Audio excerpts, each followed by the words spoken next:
ओम शांति। मेरा भाग्य है कि इस बारी मधुबन के इस समय हाजिर होना, क्योंकि मैं समझती हूँ कि पहले बारी भाइयों की भट्टी में इस तरह से पिछले सप्ताह और आज भी हाजिर हुई, तो मुझे बहुत अच्छा लग रहा है।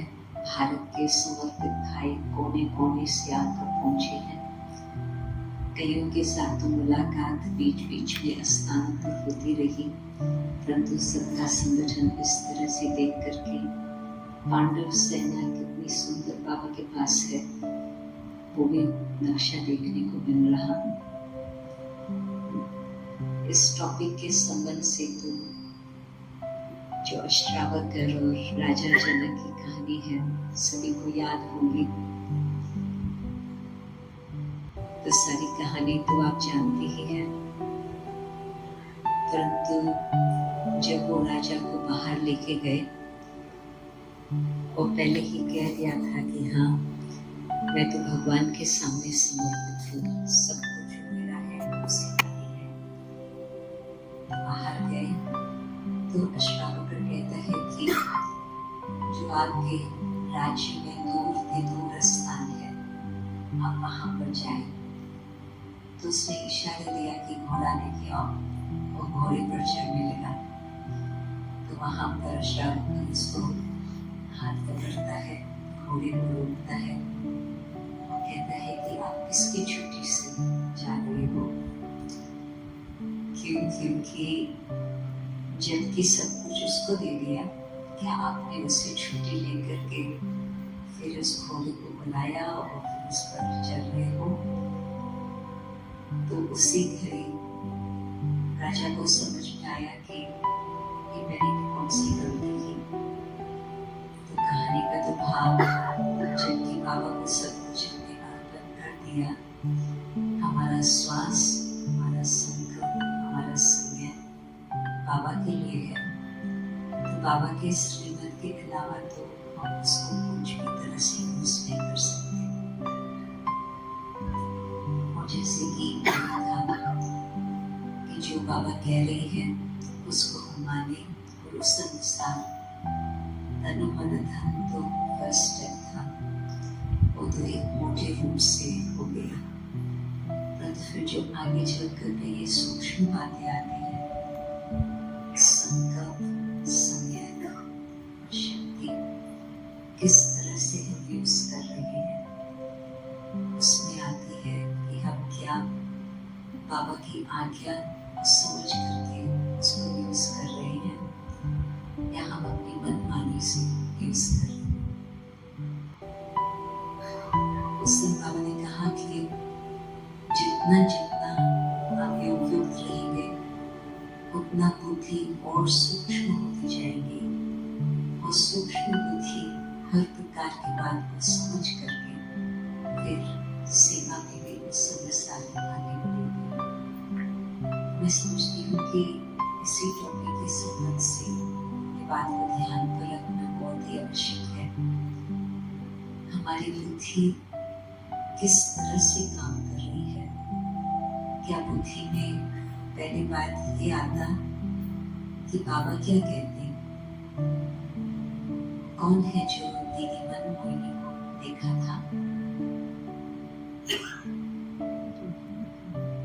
मैं समझती हूँ 10 करीब होंगे। आप सबका भाग्य है, परंतु मैं क्यों उसको याद कर रही हूँ? क्योंकि वैसे भी फर्स्ट समर्पण होने वाली थी गोपी अथवा दीदी मन मोहिनी। गोपी उसका लौकिक नाम था, और फिर समर्पण होने के बाद भी सारे यज्ञ में 400 लोग थे शुरू में, फिर तो कुछ लोग झाड़ थोड़ा चढ़ गया, फिर अब भी 350 लोग आकर पहुंचे। परंतु उन सब में से ये एक ऐसी आत्मा थी जो साकार बाबा के बहुत ही समीप थी, और फिर मम्मा के अव्यक्त होने पर मम्मा का कमरा दीदी मनमोहिनी को बाबा ने दिया, ताकि जहाँ बाबा का कमरा पांडव भवन में बिल्कुल सेक दीवार है, दूसरी तरफ मम्मा की रूम थी, तो फिर वो दीदी की रूम बन गई। फिर बाद में फिर वो दादी जी की रूम, मीटिंग रूम बन गई। तो दीदी को इतनी बात पक्की थी बाबा क्या कहते। मेरा भाग्य था जो 1968 में जब मैं समर्पण हुई, उस समय दीदी के साथ टूर पर जाने का बाबा ने भेजा। साकार बाबा ने ही प्रोग्राम बनाया, तो बाबा साकार में है, तो भी दीदी जहाँ पर भी टूर में है, ये कई बार मेरे से कह रही थी, मैं पहले सोचती हूँ कि बाबा क्या करते, बाबा क्या कहते। हम एक स्थान पर थे, वहां पर एक माता को एक गुरु का पेंडेंट पड़ा हुआ था गले में। बाबा कहते हैं कि पेंडेंट डाला, तो उसने दीदी से आकर के पूछा कि ये मैंने बहुत वर्षों से पहन के रखा है, क्या मुझे ये उतारना चाहिए। तो दीदी ने तुरंत ही 1 सेकंड में बाबा को याद किया और फिर उस माता को बोला, नहीं, जब तक तुम्हारा दिल कहता है कि पड़ा रहे, आप उसको रख दो। जब आपके मन में संकल्प आएगा मुझे इसकी जरूरत नहीं है, तो उस समय फिर आप उतार देना। परंतु मैं नहीं कहेंगी कि आप क्या उतार दो, तो माता तो खुश हो गई, क्योंकि प्रश्न ही तो होता, जबकि मन में थोड़ी बहुत ऐसी बात है, तो वो तो खुद ही उतार देती थी। तो मैंने देखा कि दीदी उस समय भी साकार बाबा बैठे हैं, तो कुछ बातें तो ऐसे होती थी जो दीदी फोन पर भी बाबा को पूछ लेती थी और फिर बाबा की राय अनुसार होता था।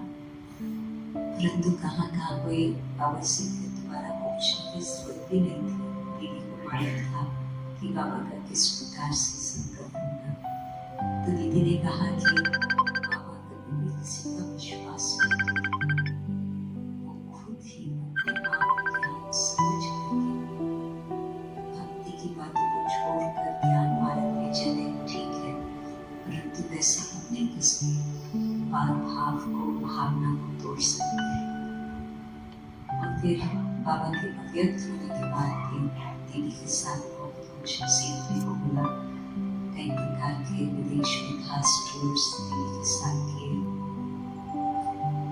तो उस समय भी फर्स्ट मन में क्या आता था, बाबा क्या कहते, बाबा क्या करते।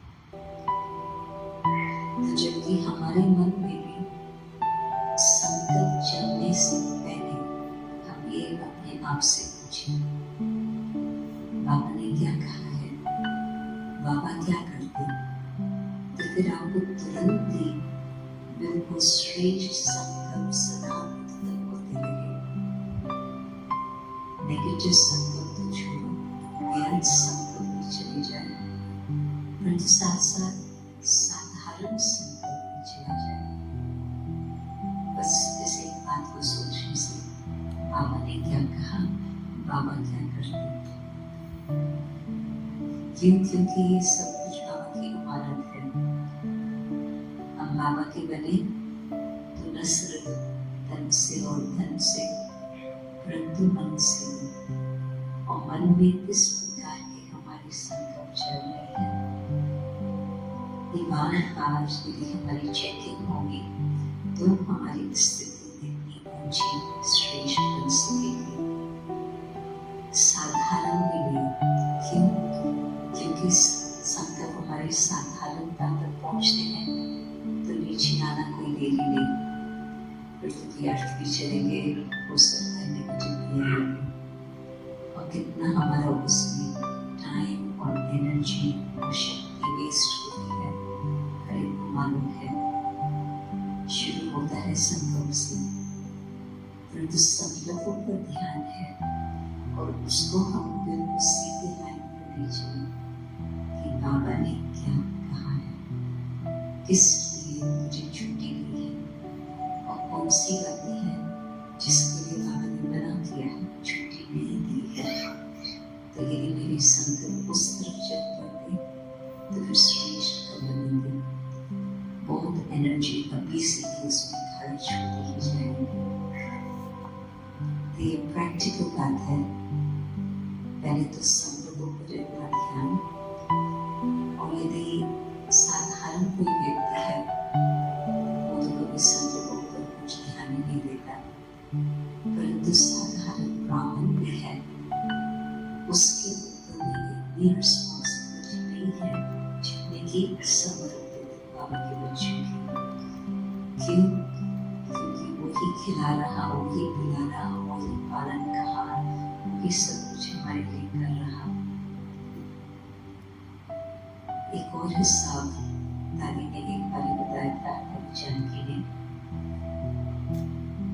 एक बहन थी लंदन की सेंटर पर, तो वो अपना घड़ी देखती थी कि अभी 2 बज गया तो भी मुझे जाकर के रेस्ट करना है। तो आप जानते हैं सेंट्रल लाइफ में तो घड़ी से काम नहीं चलता। हाँ, अमृत वेले घड़ी को देखो एग्जैक्ट, क्लास में पहुंचने का समय घड़ी को देखो एग्जैक्ट, परंतु और समय पर हम कहें कि अभी तो मुझे टाइम नहीं है, अभी तो मुझे अभी रेस्ट का टाइम है या खाने पीने का टाइम है, नहीं, वो नहीं चल सकता। दादियों को आप सभी ने देखा है, क्या दादियों ने कभी कहा नहीं अभी 1 बजे है, 2 बजे है, अभी तो मेरा भोजन का समय है, मैं किसी से नहीं मिलेगी। ऐसे कुछ सिस्टम तो बनानी होगी, परंतु फिर भी कोई भी किस कारण से पहुंच जाता तो फिर कभी उसको मना नहीं करती थी, कुछ उनका भी कारण होगा। तो कहने का मतलब कि हम अपना हर समय सफल कैसे करें। तो दादी इस बहन को कुछ समय तक तो देखा, कुछ नहीं बोला। फिर दादी ने एक बार उसको उठा करके समझाया, जबकि लौकिक में हम होते हैं 8 घंटा तो कम से कम भाई अपना जॉब करते हैं ताकि उसकी शरीर की आजीविका हो सके, और उसमें से ही प्रकार से पालना होती रहती है। और जो अपने बाबा के बच्चे हैं वो भी या तो अपने गृहस्थ को संभालते हैं या तो जॉब करते हैं, और फिर शाम को अपना जो फ्री समय है उसमें आकर के कुछ सेवा करते हैं, अपना भाग्य बनाते हैं। तो आज सोचिए, बाबा आपको खिला रहा है, पालना दे रहा है, संभाल रहा है, आपको किसी बात के लिए सोचना नहीं पड़ रहा। तो क्या जो 8 घंटे यदि हम हिसाब करें, वो जो आपने 8 घंटे सेवा की वो तो उसी में दिया। बाबा ने पालना दी, घर दिया, सब कुछ दिया, तो 8 घंटे की सेवा तो उसका हिसाब, उसमें कोई और एक्स्ट्रा कमाई नहीं हुई। अनलेस आपने इतना श्रेष्ठ संकल्प रखा सारा समय, ये मैं बाबा के लिए कर रहा हूँ, बाबा के लिए कर रहा हूँ, नहीं तो 8 घंटा मेहनत तुम्हारे को अपने जीवन में करनी ही होती। बाकी जो एक्स्ट्रा टाइम है वो जो आपने बाबा की सेवा की वो आपकी कमाई हो गई। दादी ने ये भी कहा कि तुम 2 बजे चली जाती हो। दादी ने उसको हिसाब बताया, फिर खुद ही वो हिसाब करने लगी और खुद ही ये बहुत उसको रियलाइजेशन हुआ कि मैं क्या कर रही हूँ, और फिर उसका परिवर्तन हो गया। और इसके बाद तो दादी बहुत अच्छी सेवाएं सबको करती रही है, अभी भी कर रही है। तो ये यदि हम हिसाब रखें कि 8 घंटा जो मैंने सेवा की वो तो मैंने अपनी सिर्फ पालना के लिए की, वो भी मेरे ऊपर पहुंच जाता, परंतु जो मैंने उसके ऊपर किया, चाहे वो अपनी मानसिक स्थिति द्वारा, चाहे वो अपने समय दे करके, वो हमने बाबा के युद्ध में समर्पित किया, वो हो गए हमारी भविष्य के लिए कमाने। तो मानद चित्र हम बाबा के बने संपत्ति, जैसे बाबा कहे वैसे हमारी चल रही है। कभी कभी कुछ कोई भी व्यक्ति से हिसाब किताब हो जाता, तो उसमें भी मेरा ध्यान रखना होता कि ये बात जल्दी फिनिश हो जाए, ज्यादा समय तक, लंबे समय तक नहीं चलनी चाहिए। क्योंकि जो कुछ भी नीचे की बातें हो जाती, उसमें भी कुछ हो गया, और जैसे हमने कहा उसको अभी हो गया, उसमें ज्यादा विचार करने का या बोलने का या नोट लगाने का मतलब ही नहीं। Full stop. और फिर फुल स्टॉप लगाने के बाद भी मेरा उस पर चिंतन चला, वो मेरा हिसाब किताब जहाँ पर हम रहते हैं, जरूरी नहीं है कि हम हिसाब किताब चुटों के लिए आए हैं। हम तो आए हैं बाबा की सेवा के लिए, हम भाग्य बनाने के लिए। परंतु कहाँ पहले हिसाब किताब नहीं था, परंतु छोटी मोटी बातों में लेन देन कुछ श्रीमत अनुकूल नहीं होता, तो मेरा हिसाब किताब बनता है। और जितना समय तक चलता रहा, हिसाब किताब बढ़ता गया, और जितना फिर मैंने उस आत्मा के प्रति संकल्प किया, वो भी मेरा हिसाब किताब बढ़ता गया। तो मैं कर्मातीत कब बनेंगी? एक तरफ योग लगा रही है पूर्व के हिसाब किताब को चिंतन करें, दूसरी तरफ हम नया जोड़ते जा रहे हैं। और ये तुम्हें कहेगी कि हम बिल्कुल नहीं कहेंगे कि हाँ जिसके साथ हम रहते हैं, हम हिसाब किताब के कारण ही यहाँ के साथ रहते हैं। नहीं, बाबा ने मुझे यहाँ भेजा। यदि हमने अपनी चॉइस अनुसार, मैंने बाबा को बोला कि मुझे यहाँ नहीं रहना है, मुझे यहाँ रहना है, उसी से भी पता चलता है कि कुछ न कुछ वहाँ पर छुट्टी हुई है। परंतु जितना फिर उस अनुसार हम चलते हैं, आत्मा के कहने से हमारे मन में जो बात है उस अनुसार करते, तो भी हमारा हिसाब किताब बढ़ता गया। लौकिक एग्जाम्पल एक बार दादी ने दिया था, माना कि कोई नर्स है, पेशेंट है या डॉक्टर है, तो जिनके साथ उसका नॉर्मल रीति से कारोबार चलता है, कुछ हिसाब किताब में सच्चाई से, सत्यता से अपनी ड्यूटी पूरी हुई, ड्यूटी पूरी होने पर फिनिश, कुछ हिसाब किताब नहीं। परंतु कोई पेशेंट तंग करने वाला है और उसके ऊपर नर्स या डॉक्टर नाराज हो जाते हैं, अपनी धीरज को खो देती है, तो कोई हिसाब किताब हानि ही, परंतु अभी वो बनता गया। पहले कहेंगे कि पहले तो इतना नहीं था, अभी बहुत सहन करने से ज्यादा हो गया है, इस कारण से इतना चल रहा। परंतु नहीं, वो तो अपने संस्कार वश है ही, मुक्त ज्ञान नहीं है। सेंटर के लिए लेने वाले हम कहेंगे कि जिस समय कुछ ऐसे उनका व्यवहार है, ज्ञान तो बुद्धि से खुला हुआ है, तो उस समय ये नहीं कहेंगे कि ये ज्ञानी होकर के क्यों कहते हैं, क्यों करते, उस समय तो ज्ञान है ही नहीं। जैसे कि बाहर वालों के लिए हम उनके ऊपर रहम करते हैं, बेचारों के पास ज्ञान नहीं है, इस कारण से ऐसे व्यवहार करते हैं। तो जहाँ पर हमें मालूम है कि हम ब्राह्मणों के साथ हैं, तो उनको ज्ञान है, तो जिस समय वो ज्ञान को खोले हुए हैं, तभी कुछ ऐसे उनका चलता। परंतु मैं उस बात में न आऊं। वो उन्होंने स्थिति जैसे दादाजी का मैं समझती तो परसों बहुत ही अच्छा विशेषता में वर्णन था कि यदि किसी के वो जहाँ से मेरे ऊपर प्रभाव हुआ मीन्स पर छाया आ गई, पराई की छाया, मेरी नहीं, बाबा की छाया नहीं, छत्र छाया नहीं, परंतु परछाया, पर की छाया, पराई की छाया मेरे ऊपर आ गई। तो हम क्यों अपने को ऐसे यूज रखें जो हम परछाई के अंदर आ जाए।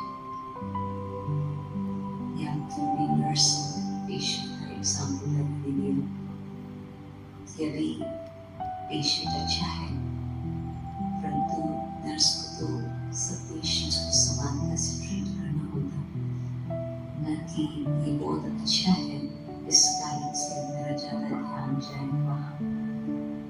वो भी मर्यादा नहीं कहेंगे, सबको जरूरत है और है पेशेंट जिसको जरूरत नहीं है मदद की,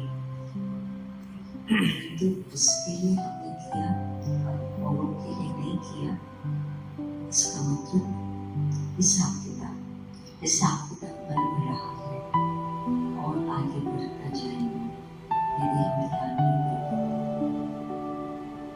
तो अलौकिक में कोई भी कार्य के लिए हम निमित्त हैं, कोई भी सेवा हम कर रहे हैं, हम कहें कि ये सिर्फ बड़ी बहन के लिए करना है और किसी के लिए नहीं, ऐसी बात कोई कुछ फल ले आते हैं ये बड़ी बहन के लिए है, तो हम उसको क्या उत्तर देंगे, ये तो बाबा का घर है, आप तो बाबा के लिए ले आए हो, बाबा को भोग लगाएंगे, फिर सब मिलकर स्वीकार करेंगे।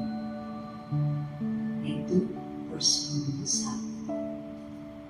तो हर बात में बाबा आए हैं हमें तो फ्रीडम देने। उस दिन बाबा ने बहुत अच्छी डेफिनेशन दी थी कि भगवान के कार्य को भिन्न भिन्न रीति से होते हैं, परंतु भगवान के कार्य में जितना जितना हम दृष्टि होकर संभालते हैं उतना हमारा भाग्य। और भगवान के कार्य में जितनों को सुख मिले, दुख से फ्रीडम मिले, ताकि बहुत सुंदर शब्द भगवान कहते हैं दुख से छुड़ाने, दुख से फ्रीडम देने के लिए। तो हम यदि बाबा के कार्य में मददगार हैं तो हमें भी ऐसा कार्य करना है जो मेरे द्वारा हर एक को सुख मिले और कोई बात न बीच में आए। तो जितना जितना बाबा सामने है तो कभी भी उसकी दी हुई अमानत में हम और कुछ खयानत नहीं करेंगे। तो किसी भी प्रकार से अपना समय आप कंप्यूटर खोलते हो कारोबार के लिए, हर एक को हर डिपार्टमेंट में भी बच्चों को भी कंप्यूटर चाहिए। कंप्यूटर के बिना कुछ सेवा शुरू ही नहीं होती। तो चलो कंप्यूटर है, परंतु 15 मिनट वो जो सेवा का काम था वो तो चेक करके फिनिश हो गया। बाकी और मैं आधा घंटा कंप्यूटर को देखती रही, घड़ी तो भागती रही, घड़ी में तो किसको रोकने का तो मौका ही नहीं मिलता। तो कहने का मतलब संकल्प, समय और शक्ति, यदि हम बाबा की आज्ञा अनुसार से कुछ करते हैं तो भाग्य। और यदि हमने मन में पसंद करते हैं, मन में ही बात आ गई, इस कारण से हम वहां चले गए, उससे भाग्य बनता नहीं है। तो जैसे कुछ बना हुआ भाग्य है उसमें से भी हम कुछ ढाल रहे हैं। और भाग लेते हो कि प्राप्ति नहीं होती। एक और बात शीश ये थी, नेगेटिव बातों पर ध्यान, ताकि हमारा इन बातों में कुछ एनर्जी वेस्ट ना हो। परंतु 50s की कहानी है, जबकि एंड 50s पांडव भवन में आकर पहुंचे। फिर बाबा के कई बच्चे उस समय बाबा के पास आकर समर्पित हुए। पहले तो वाटर हाउस इन सब पाकिस्तान थे, आखिर पांडवों को पांडव भवन मिला, वहां पहुंचे जहां अभी तक भी बाबा का कार्य स्थापित है। तो एक भाई था पंजाब का, उसका नाम था खन्ना, और रेलवे में काम करता था। तो वो बाबा को कहे कि बाबा मुझे समर्पित होना है। तो बाबा ने आगे वाले अंत पूछ लिया। तो बाबा को बताया सारा कि हाँ, बच्चे अभी बड़े हैं, वो भी कमा करके माँ को भी संभाल सकते हैं। बाद में तो वैसे भी रिटायरमेंट एज तक पहुंचा, तो रिटायरमेंट नहीं थी। तो बाबा ने देखा कि कुछ हिसाब किताब ऐसे नहीं है जो उसको खींचे।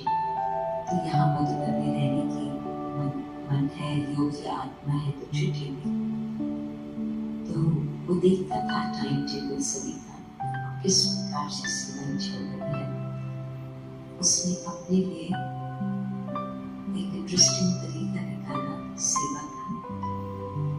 वो देखता था कि जो गाया थी, बाबा के सामने गाया थी, तो गायन का जो गोबर है वो भी कोई यूज नहीं हो पा रहा, उसको फेंक देते हैं इकट्ठा करके। और फिर साथ साथ जहाँ भंडारा है, वो छोटा भंडारा था, अभी तो एक टोली डिपार्टमेंट छोटी है, और उसके बाजू में एक जैसे कि कबर्ड भी स्टॉक रूम बनाया हुआ है, परंतु वो था भंडारा ना छोटा सा, परंतु परिवार भी छोटा था। तो वहाँ पर देखता था कि कोयले जो आती है, कोयले तो यूज हो जाते हैं, परंतु जिस स्थान पर कोयले लगते हैं वहाँ पर सारा नीचे कोल की डस्ट होती थी। तो वो तो कोई यूज नहीं करता था। तो उसको आइडिया आई, गोबर लेकर के उसने कोल डस्ट को उसमें मिला करके उसकी बॉल बनाई।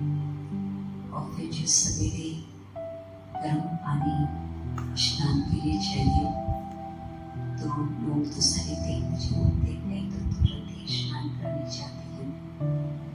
3 बजे से वो बॉयलर चालू करता था, जहाँ अभी वो कोठरी बनी हुई है, जहाँ पर पहले तो माया बर्तन धोती थी, परंतु उससे पहले वहाँ पर बॉयलर था, तो छोटा सा, क्योंकि हर तरफ गर्म पानी नहीं होता था। बाल्टी लेके आओ, गर्म पानी लेके और बाल्टी लेके जाओ। हमारी भारी बाल्टी होती थी, मेटल की, तो खाली बाल्टी ही भारी है, तो गर्म पानी डालो उसमें। तो हम सोचते थे, कई माताएं थी, बहनें थी जो नहीं उठा पाते थे, तो भाई लोग बड़े प्यार से मदद करके उन्हें घर तक पहुंचाते थे, जहाँ पर लोगों का कमरा था।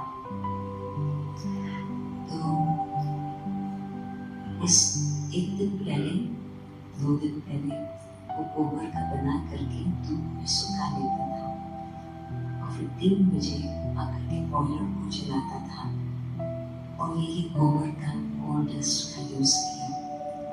तो वो तो अपना शांति से कार्य करता रहा।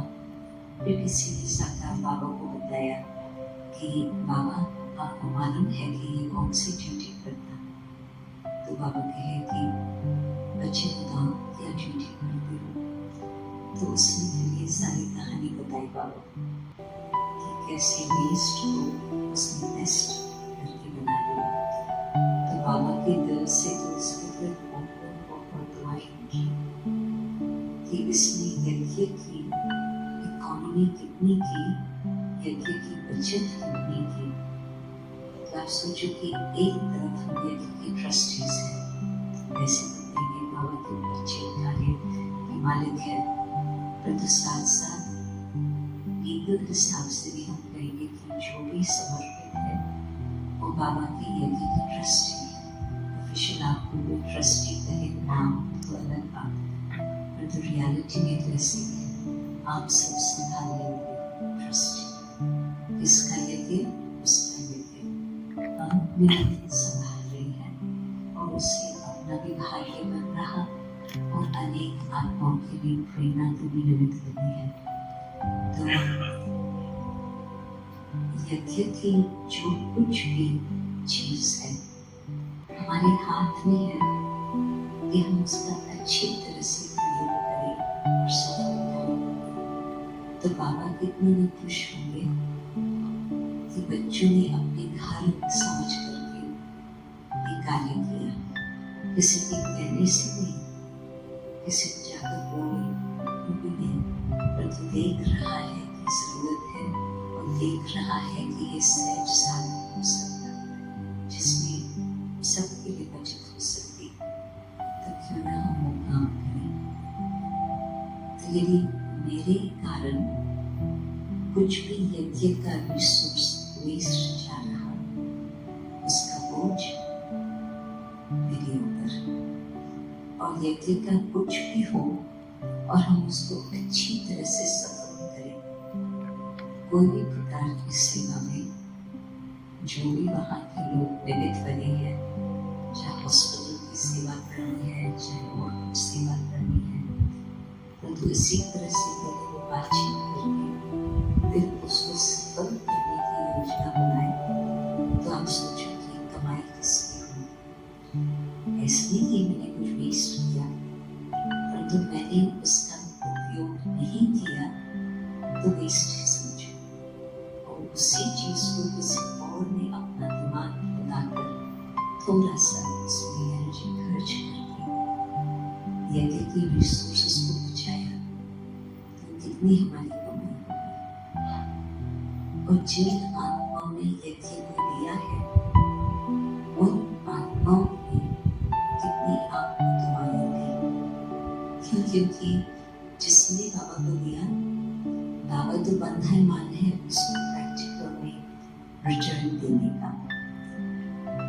फिर उस बीच में आती है आपकी बात, जिसने दिया बाबा को उसको रिटर्न देना ही है, क्वेश्चन ही नहीं उठता। यदि हम बीच में ट्रस्टी है, उस बात को स्वीकार किया और मैंने फिर इसके कहने पर उस स्थान को किस तरह से हो सके उसमें हरा दिया भाग्य की बात, किंतु भाग्य भी तब जिनकी बुद्धि इतनी क्लियर हो, इतनी क्लीन हो, तो ही फिर हमारे संकल्प हमारे हाथ में रहेंगे, हमारे संकल्प द्वारा बहुत सेवाएं होंगी। तो जो सेंटर पर रहने वाले हैं बाबा के बच्चे, आप सोचो कि इकोनॉमी भी हो, परंतु बाबा के लिए हम कहेंगे कि इकोनॉमी का अवतार, परंतु साथ साथ हम कहेंगे बाबा कितना रॉयल, कभी बिल्कुल साधारण, परंतु बाबा की जो डिग्निटी, जो प्योरिटी, जो रॉयल्टी, जो सत्यता थी, वो हर एक को नजर आती थी। तो हाँ, बाबा के स्थान पर हम रहे हैं, परंतु हम हर एक निमित्त हैं। आप खुद ही देखते होंगे क्लास में कितने बहनें होंगी और कितने भाई होंगे, चाहे भारत चाहे विदेश से, क्योंकि कहते हैं कि माताओं की बुद्धि थोड़ी मुलायम होगी तो जल्दी ज्ञान को समझ लेगी, पुरुषों की बुद्धि चाहे एजुकेशन चाहे कारोबार के कारण बुद्धि उस स्तर पर बिल्कुल अलग प्रकार से मनोरंजन चलता, तो फिर उस संसार है जो कुछ कर सकते, परंतु आप अपनी बुद्धि को श्रेष्ठ बना कर रखें। तो श्रेष्ठ बुद्धि जिसमें बाबा के साथ संबंध है। बाबा उनको टच करेंगे कि पहले से ही क्या तैयारी करनी है, आंतरिक तैयारी और साथ साथ बाहर की भी तैयारी। आने वाला समय किस प्रकार से होगा और अभी तो शुरू हो चुका है। जिस तरह से बाबा ने कलयुगी अंतिम कार्यों का वर्णन किया है, नेचुरल कैलेमिटीज के द्वारा, क्या वो भक्ति भावना वालों के लिए भी बाबा ने कई बातें बताई है। परंतु जो कुछ बाबा ने हमें दिया है, बाबा ने दिया है, हम उसका किस तरह से प्रयोग कर रहे हैं। और यदि हमने सोचा कि हाँ ये बाबा का है, हमको हाथ नहीं लगाना है, तो उससे भी कोई फायदा नहीं है। बाबा के घर में कुछ चीज हो, उसको सफल करना है, अच्छी तरह से उसको यूज करना है। सिर्फ उसको कबड़ में डाल के रखेंगे तो उससे उसकी सेवा होगी या दुआएं मिलेंगी, कोई हमारी कमाई होगी। तो करना है सब कुछ, तो करना है उसकी आज्ञा अनुसार, उसके श्रीमत अनुसार। तो उसका रिटर्न बाबा जी कहते हैं ये 21 जन्म का वर्ष, तो सत्य त्रेता का तो 20 साल हो ही गया। 21 जन्म क्यों? क्योंकि ये जो संगम युग है, सबसे लंबा दिन इन्हीं दिनों में आता है, नॉर्दर्न हेमिस्फीयर में। क्यों? क्योंकि जब वो हिसाब करते हैं तो सितंबर मास में कहेंगे आधा आधा। जब हम बाबा के घर में हैं तो हर समय हर घड़ी आधा आधा मिनट फुल टाइम हम हर समय बाबा के घर को अपनी बुद्धि से अच्छी तरह से काम देंगे। ये फायदा किस बात में होगा सबके लिए? हमारा मन कहता है नहीं, सबके लिए किस बात का फायदा होगा?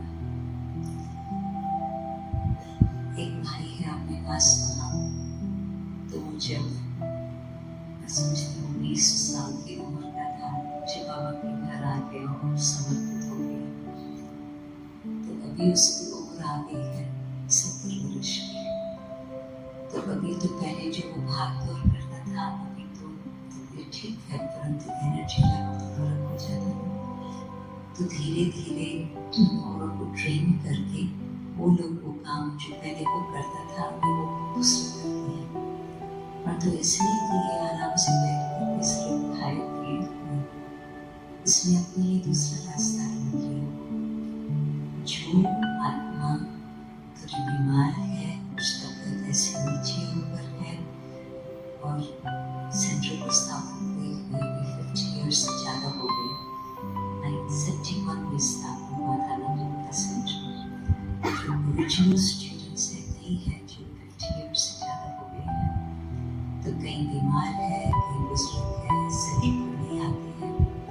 तो उसने खुद ही अपना ऐसा टाइम टेबल बनाया है कि सवेरे के टाइम नाश्ते के बाद आज यहाँ पर 3-4 बुजुर्ग यहाँ रहते, कल यहाँ पर 3-4 बुजुर्ग रहते।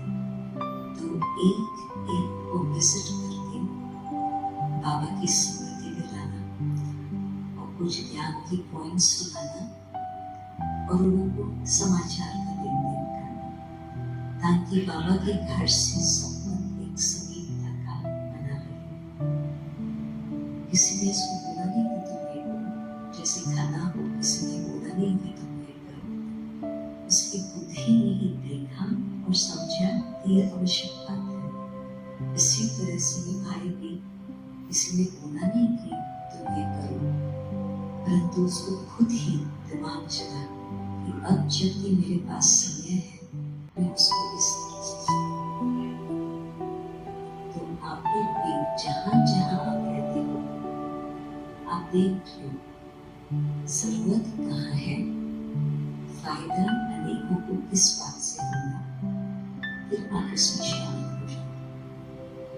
हाँ, समाचार दो सेंटर वालों को कि आप कहाँ जा रहे हो, क्यों जा रहे हो। कम्युनिकेशन तो बहुत अच्छी बात होती है। उस पूरी में एक बात कहेंगे कि आज बाबा ने मुरली में कहा कि कहाँ कहाँ छोटी बहन होती, बड़ी बहन चली जाती, सेवा अर्थ कहाँ न कहाँ तो छोटी ही इंचार्ज होती है। तो लंदन में भी पहले दादी थी, दादी की ट्रैवलिंग बहुत चलती थी। फिर हम उस देश में भी थे तो हम लोग की भी ट्रैवलिंग बहुत चलती है और कुछ कुछ समय वाले यहाँ भी है। हम क्या सोचते कि हर एक अपने अपने गुण अनुसार जो जहाँ पर जैसे है वो अपना समय से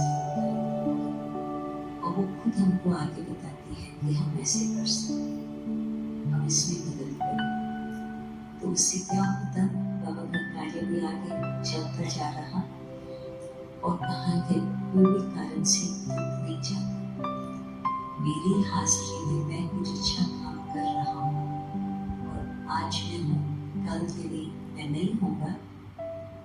मुझे और ध्यान रखना है कि जो मेरे से जवान है उन्हों को मेरे संग का रंग मिले, ताकि नस्ल आध्यात्मिकता के हिसाब से उनको उस संग का रंग फायदेगा हो। परंतु नेक्स्ट हमारे पीछे न सिर्फ एक व्यक्ति हो, दो व्यक्ति क्यों न हो। तो बाबा का कार्य कभी रोकेगा नहीं। परंतु कई स्थानों पर मुझे कहते हैं कि हमारे भाई लोग तो बुजुर्ग हो गए हैं और वे इतनी सेवा में मदद नहीं कर सकते। उनको कहती हूँ कि जब आपके पास आए थे हम तो बहुत जवान हमारे थे, तो अभी भी आपके क्लास में 2, 4, 10, 15 तो होंगे ही ऐसे। तो आप उन्हों को वो ट्रेनिंग दो। आप लोग जो कार्य करते हो दूसरों को ट्रेनिंग दो, ताकि आप हाजिर है, आपके लिए स्थान है, सेवा भी है। परंतु जब आप हाजिर नहीं होंगे, सेवा कई स्थानों पर जरूरत होगी, आज वहाँ कल वहाँ, परंतु आपने औरों को तैयार किया हुआ है ताकि आपके एब्सेंस में कोई भी बात रुक न जाए। तैयार किया है कि नहीं तैयार किया है, हाथ खड़ा करो।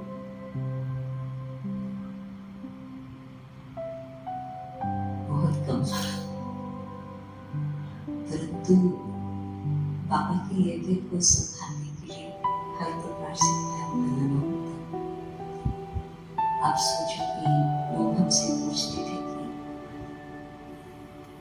साकार बाबा की बात किया, जर्नलिस्ट पूछते थे, तो उस समय तो क्या हम उत्तर देंगे, हम तो कहते थे कलम के अंत तक बाबा साथ होंगे।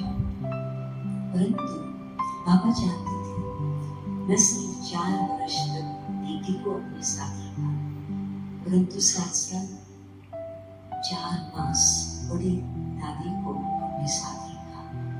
दीदी को टूर पर भेजता गया और जहाँ जहाँ दीदी पहुँचती थी बाबा के साथ फोन पर बात करके बताती थी समाचार। फिर कहती थी बाबा अभी मैं मधुबन आऊँ। बाबा के पास पहले से ही प्लान था, नहीं बच्चे तुम और आगे जाओ और आगे जाओ, ताकि लास्ट में इलाहाबाद के कुंभ मेले में भी उस समय दीदी गई हुई थी। तो दीदी को बहुत टाइम लग गया था कॉन्टैक्ट करके पहुंचने में। लास्ट मिनट को जब शरीर को बॉडी को रख करके भी हम लेके जाने वाले थे, सारे शहर के परिक्रमा लगाने बाबा चेतावनी आज्ञा दी थी ऐसे करना है।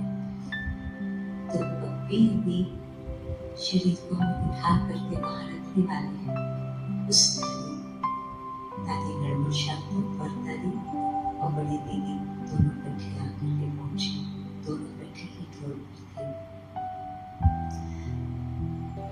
मीनवाइल 4 मास बाबा को मिला बड़ी दादी को तैयार करने के लिए।